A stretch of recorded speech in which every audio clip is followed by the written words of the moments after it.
ได้รุ่นหัว ดับเล็กๆของเขา เขาอ่านหนังสือชิดไปเนาะชิดบ่ได้ไปเนาะคุณวันชัยแสงตา นามสกุลแขวนแสงดาราวันนี้เขาอ่านแล้วบุญมันซื้อข่อยหน้าครับ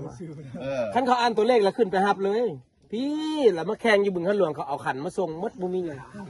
เอาไปตักบาทครับ บ่ได้ขึ้นโพเดียมโอเพนเดรุ่นโอเพนไอ้วันไปบักตานล่มเนาะบักล้านบักตานบักปืนหัวปักหัวความปืนกันยังได้เด้ปืนนวดเล็กนั่น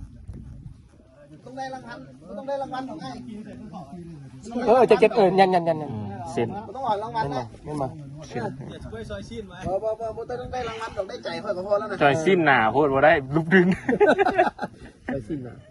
วิลชิตดึงหันมันเข่าเลย เบี่ยงเบิดเชื่อบ่ได้คิดโดนละโคตรยังไงเลย เห็นวิลชิตดึงหันดังกึดเลย ไล่ขึ้นไปหาบาทเลย แม่ ไม่ดีขนาด เนี่ยเขามาล่มอยู่เมื่อกี้นี่อันนี้ลอย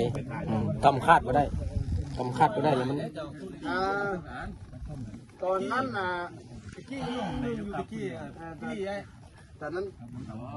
96ผู้ใด พี่เอาดึงเนาะยันเนาะ ตอนนี้เหลือ82ลง14โล แข็งกันบ่อยู่นี่ เนี่ยมันสัมพันธ์กันเบิดได้นี่ ลงแต่ว่าเอาได้หุ่นดีนะเจ้าเด้เอาตอนนั้นกินตอนนั้น95เอาเลยตอน สำคัญเปลี่ยนการกินก่อน ขึ้นเลยเขาก็เซากินน้ำตาลเซาอย่า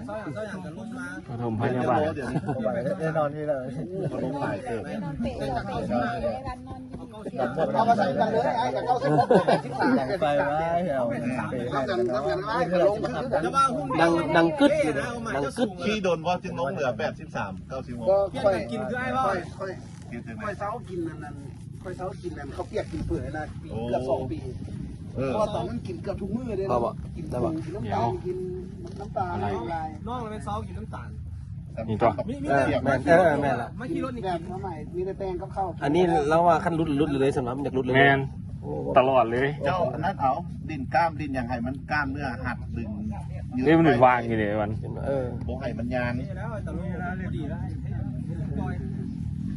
อะดูไปเสร็จละอะดูย่องแต่โลโอ้เห็นในแต่โลแล้วแต่โลอยากเห็นว่าอะดูย่องแหละลงค่อยมึง ผมเคยไม่ได้มีแต่ขึ้นผมเคยลงไม่ได้ลงถนนเพื่อนอ่ะ เจ้าของไก่มาแล้วหมดแล้วไก่นะเขาบอก แต่แล้ว